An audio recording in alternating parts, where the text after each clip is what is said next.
Good morning, everybody, and welcome to First Chapter Friday.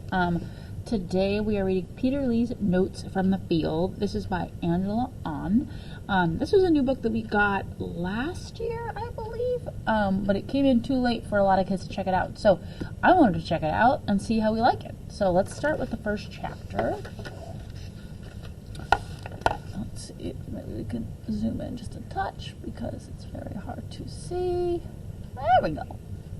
There we go. Oh, maybe one more. Here we go. Chapter 1. May the Force be with you. Tuesday, May 14th, lunch. Conditions. Light rain, high humidity. The ball came at me so fast, I barely had time to throw my right hand up in the air to block it. But just like Deinonychus, I just looked up this word. Deinonychus, a dinosaur from the late Cretaceous period, I have unusually long arms. The leather of the ball grazed my gloved fingertips. I had just counteracted a basic scientific law. The ball would have stayed in motion and sailed right through the goalpost if I hadn't applied the smallest amount of force. Force wreaks havoc on motion, and in this case, it caused the ball to charge its trajectory, leading to the sweetest sound a goalie can ever hear. Thunk. The ball firmly hit the goalpost and rebounded back into play. Whew, that was a close one. No! Ryan Gagnon screamed as he clenched his fists and arched his back in frustration. You got lucky, Peter!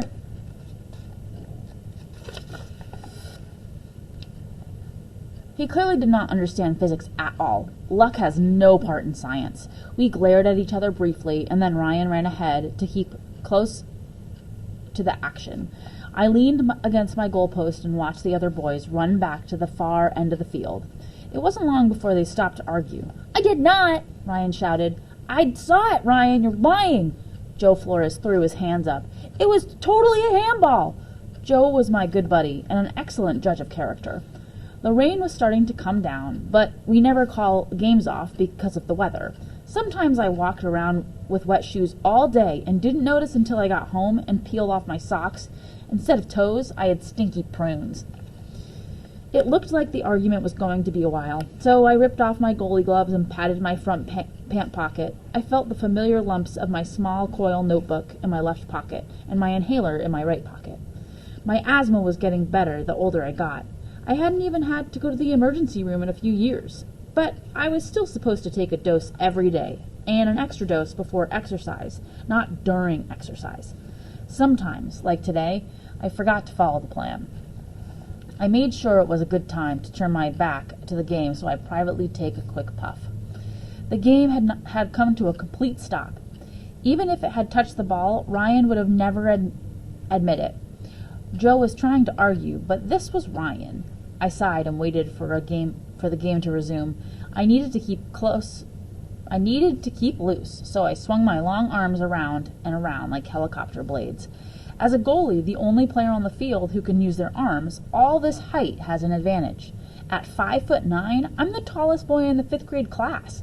I get to stand in the middle of the back row for the class photo. That's the top dog spot, and it has been mine for years. I am really freaky tall, if you factor in the Korean thing. The Korean thing being that I'm a Canadian-born Korean.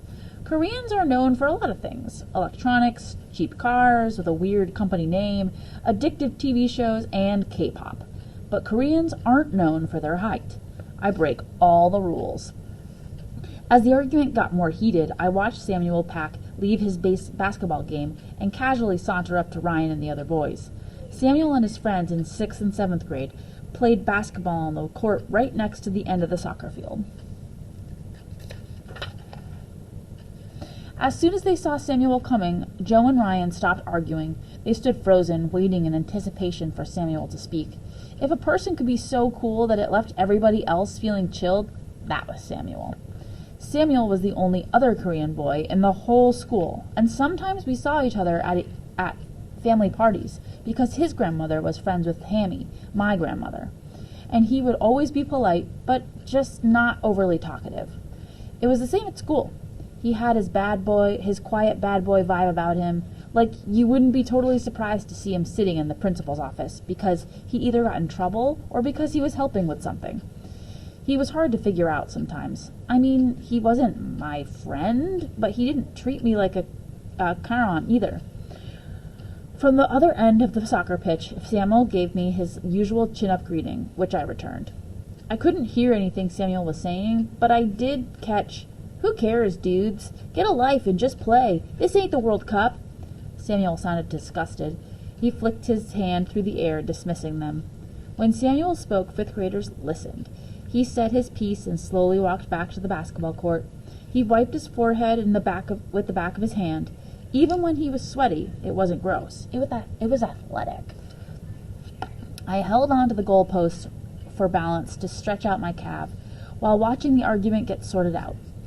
When they stopped talking, I jumped to the center of the goal. I put my goalie gloves back on and assumed my ready stance.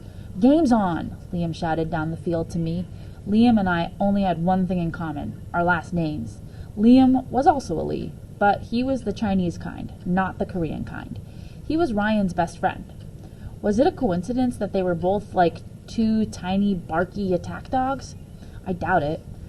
Joe was running across the field, dribbling the ball between his feet.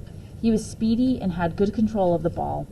His Vancouver Canucks shirt was a blur of blue and green as he danced around the field, looking downfield for the open player. Ryan started to charge at him, trying to make possession of the ball from Joe. Ryan had intense, angry eyes, which was kind of just his everyday look. Joe was having none of that. He kicked the ball so hard that Ryan barely had time to get out of the way. It ricocheted off Ryan's backside, kinetic energy at its best. I couldn't stop the "ha!" that came out of my mouth. His pale gray track pants were left with a dirty, wet, circular stain right on his butt. He'd have to walk around like that all day. It was perfect. I saw a lopsided smile flash across Joe's face. That stain was going to make Ryan even madder. The ball rolled out of the soccer field and bounced toward the playground. Gotta make sure we're here. There we go. Closer to the school. Because the rain had started to come down hard, the playground was empty, except for LB. I eyed my little sister from across the field. No matter the weather, she was always in the playground. Even if she was alone, she was usually alone anyway. The boys cupped their hands around their mouths and shouted, "LB!" They pointed to the ball. My little sister had been whizzing back and forth on the zip line. When she reached the end of the line, she gracefully jumped onto the platform and skipped the ball, which had come to a stop near her. LB picked up the ball and balanced it in her right hand. She looked like a baseball pitcher at the ready. Her body turned to the side, her elbow bent, and her high leg kick. The ball flew through the air in an impossibly long arc. "Whoa!" said Liam. His cheeks were flushed and his dark hair shiny with sweat. I watched him as he watched the ball fly through the air. "Thanks!" the other boys shouted across the field as the ball landed near their feet. "Hey, Petey!" she said, waving. I shooed her away. The game was back on. Unlike me, LB was small. She was the smallest child in her second grade class. She sat in the front row on the end of the bench in her class photo. That's the shrimp spot. No one wants the shrimp spot. In this year's class photo, LB wore yellow leggings with a unicorn pattern all over them and a white t-shirt covered in rainbows. Her socks even had pink hearts. You could see the pattern poking out between her running shoes and the hem of her pants. She always dressed like herself in a way that made her look, I don't know, kind of loud and flashy, like an exploding glitter bomb. Sometimes all the girl stuff on her clothes was just a bit much. Even the rain jacket she was wearing right now was covered with sparkly bits. She was hard to miss. As Ryan ran by me, he said in his mocking, squeaky voice, "Hey, Petey!" He tried to swat at his back with my gloved hand, but I missed. I tried to swat at his gloved hand, but I missed. He didn't have a younger sibling who humiliated him like I did. I had a love-hate thing with Ryan. I loved to hate him. The bell rang and I half walked back to class. I heard the supervision aide blow her whistle and yell at LB, like she does most every day. "Last one in, LB. Get back to class." And that brings us to chapter 2. So, I like it. Seems like a good book. So, like I said, this book is called Peter Lee's Notes from the Field by Angela Ahn, and it's here in our library. So come on, take a look at it whenever you're ready. Thanks. Bye. See you next week.